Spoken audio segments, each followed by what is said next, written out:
Oh iya, pastinya. Ke Mas Soto dulu, Bang Silvester. Oh sorry, maaf. Ya silakan. Iya, menurut saya begini, Pak Prabowo tidak punya posisi apapun secara konstitusional untuk kemudian misalnya meneruskan, andai kata pun setuju terkait dengan usulan mengenai pemakzulan Mas Gibran. Kalau saya sih coba menangkap secara komunikasi yang dilakukan oleh Pak Prabowo kemarin memang sebuah bahasa komunikasi yang berhati-hati. Di satu sisi di hadapan purnawirawan yang katakanlah resmi, istilahnya Bang Silvester tadi, itu menunjukkan sikap bahwa Pak Prabowo akan lebih mendengarkan forum yang sifatnya resmi. Tapi di sisi lain dengan diundangnya Pak Tri Sutrisno, artinya Pak Prabowo juga ingin mengatakan bahwa saya tetap menghormati pandangan-pandangan dan masukan dari para senior, termasuk apa yang dikemukakan oleh Pak Tri Sutrisno lewat forumnya tersendiri. Jadi saya sih masih melihat ini upaya menetralisir. Nah, saya ingin mengomentari apa yang disebutkan oleh Bang Silvester tadi ya. Menurut saya nggak tepat lah, janganlah kemudian usulan-usulan seperti ini itu dilihatnya dengan logika argumentum ad hominem, bahwa siapa yang berbicara lalu punya kepentingan nggak usah didengerin, nggak bisa. Semua orang mau kalah pemilu, mau menang pemilu, punya hak yang sama untuk memberikan usulan. Yang perlu dilihat adalah argumentasinya, apakah konstitusional atau tidak. Jadi jangan kemudian menggunakan logika Bung Silvester. Kalau logika Bung Silvester dipakai, semua pendukungnya Ganjar sama Anies nggak boleh ngasih usulan apapun. Itu menurut saya juga logika yang salah. Tetapi saya ingin mengatakan bahwa alasan yang dikemukakan oleh forum yang mengusulkan poin ke-8 Gibran dimakzulkan itu nggak tepat kalau menggunakan argumentasi masa lalu yang sudah jelas walaupun kontroversial ya sudah kita harus terima haruskah Pak Prabowo juga membuat statement yang tegas, Mas Soto, atau lebih sering ini berdua tampil bersama Mas Gibran? Nggak perlu lah, menurut saya kemudian jadi drama-drama harus sering tampil bersama-sama. Poin yang Pak Prabowo jalankan saja fungsinya, Mas Gibran jalankan saja fungsinya, sehingga keduanya itu tidak kemudian melanggar apa yang disebutkan di pasal 7 AUD 45, sehingga kemudian bisa jauh dari yang namanya pemakzulan. Saya juga tidak sepakat kalau pemakzulan didasarkan pada sebuah tekanan politik siapapun itu, mau militer ataupun sipil. Tapi ada poin penting, Audrey, yang ingin saya ingatkan. Kenapa sih keributan ini terjadi? Bukan hanya ini loh, ini kan rentetan dari isu matahari kembar, isu mengenai cawe-cawe, isu bagaimana positioning dari Pak Jokowi. Ini kan bermula bahwa betul Mas Gibran sah secara konstitusional, secara prosedural, tapi ini kan bermula dari kontroversi yang sampai sekarang saya ingin mengatakan walaupun sah, tapi secara substansi demokrasi, majunya Gibran itu bermasalah dalam konteks etika demokrasi, sehingga kemudian ketika keberlanjutan diartikan sebagai harus menitipkan anaknya mantan presiden, yang terjadi adalah situasi sekarang. Ada ketakutan dari pendukung Prabowo atau masyarakat, diatur-atur nggak nih sama presiden sebelum?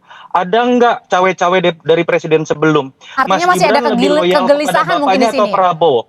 Betul, jadi dari sini kita belajar sejarah. Kita terima fakta bahwa Pak Prabowo dengan Mas Gibran dipilih, tapi jangan ulangi hal-hal yang melanggar etika, yang menimbulkan polemik tidak berkesudahan. Kasihan siapapun yang terpilih akhirnya menghabiskan energi seperti ini. Kalau gitu menurut Bang Silvester sendiri, apa hal yang bisa membuat isu ini diredam? Karena kan masih banyak isu-isu lain termasuk isu ekonomi yang perlu kita aspirasikan juga untuk dicari nih akar untuk penyelesaiannya seperti apa? Ya, jadi intinya sih memang kita menghargai semua kritik, semua pendapat. Siapa sih yang nggak menghargai? Kita negara demokrasi, siapapun boleh berbicara, tapi kan intinya bahwa jangan sampai kritikan ini hanya buat mengadu domba, itu loh, intinya itu. Ya, jangan sampai membuat kegaduhan, kan kita sekarang udah gaduh nih, gara-gara para pensiunan jenderal ini yang menurut saya, ya kan, memberikan poin-poin itu dibangun tidak berdasarkan fakta-fakta hukum gitu loh, konstitusi kita yang baik itu bagaimana, ya kan, yang harusnya kan, harusnya kita sama-sama para pensiunan ini, ayo umpamanya undang-undang perampasan aset, ayo sama-sama kita kejar agar digolkan, atau sekarang Pak Prabowo dan Mas Gibran itu ingin agar kita swasembada pangan gitu loh, swasembada energi, swasembada air.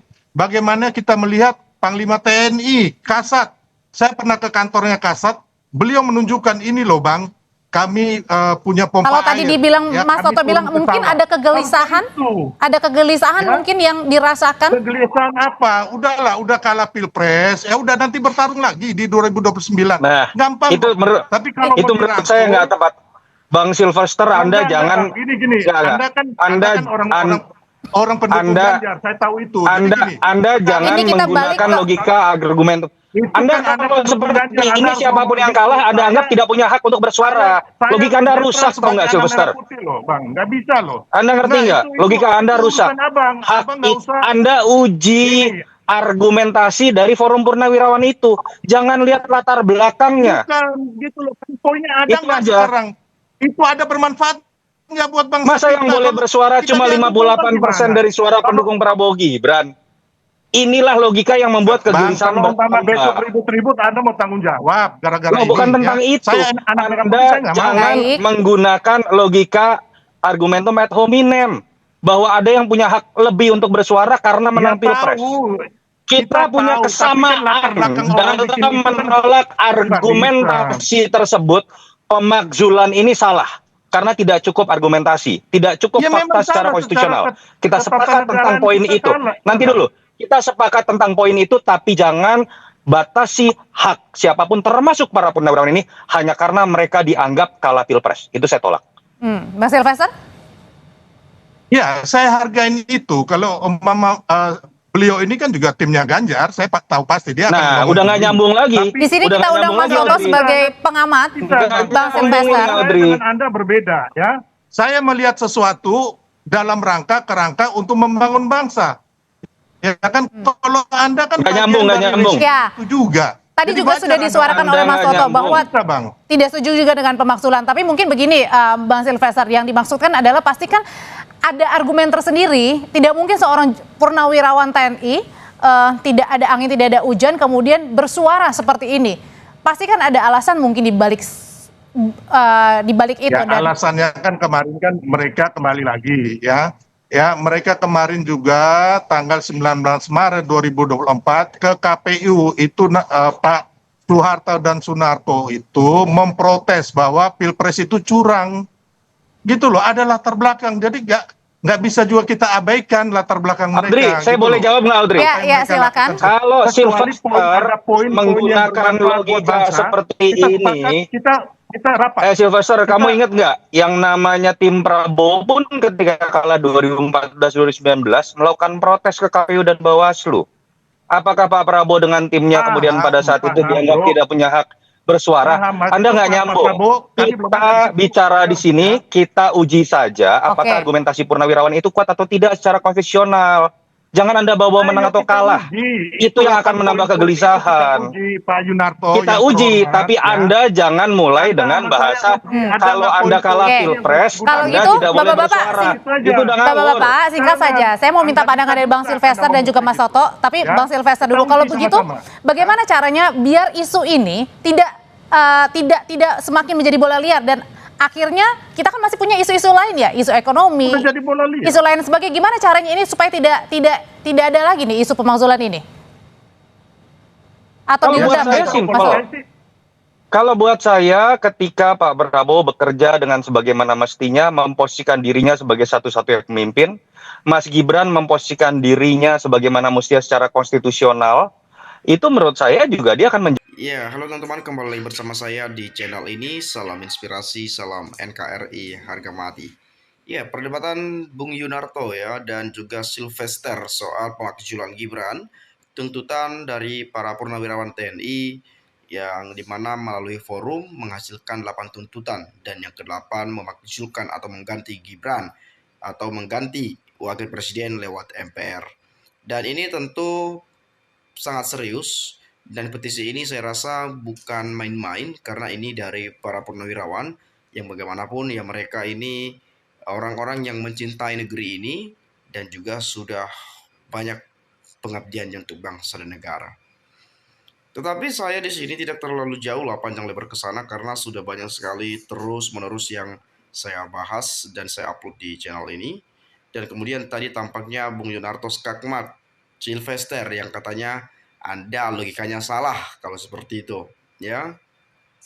Dan kita lihat juga Sylvester ini sering sekali juga tampil di televisi dan sering sekali juga kena rujak juga ya, kena skakmat juga ya. Nah, saya lihat di sini bahaya banget logikanya Sylvester. Yang kalah pemilu juga adalah rakyat. Dia anggap yang menang pemilu punya hak yang lebih dibanding oposisi. Bahaya banget.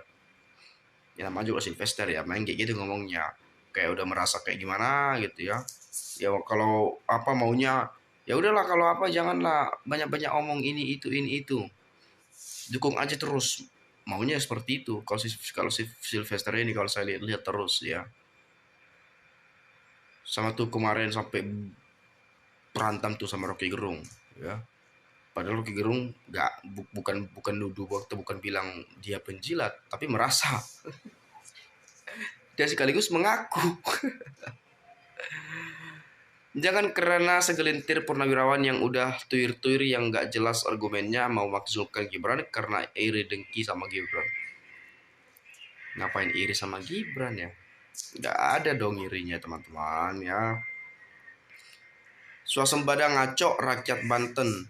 Sawahnya diurung, laut dijual, kali dibendung, sawah dipaksa jual murah. Intinya Prabowo sudah bertransaksi dengan koloni untuk dapat menang di KPU. Karma masalahnya Anies yang menang. Sylvester otak rusak, gak nyampe otaknya untuk dapat. Dikit-dikit argumen kalah pilpres. Jadi seolah-olah kalau kalah pilpres kita nggak bisa ngomong apa-apa gitu. Enak banget nih ngomong begitu. Kita juga punya hak kali ya untuk berbicara gitu ya. Dan kemudian dia pendukung dari Prabowo Gibran, tapi emang cuma dia aja yang dukung mereka gitu ya. Padahal ya kemarin juga kita banyak sekali membuat konten-konten ya masalah Pak Prabowo Gibran, soal apa namanya masalah Ganjar Mahfud, Anies Baswedan dan Gus Mohaimin. Kita juga upload itu di konten-konten kita di YouTube.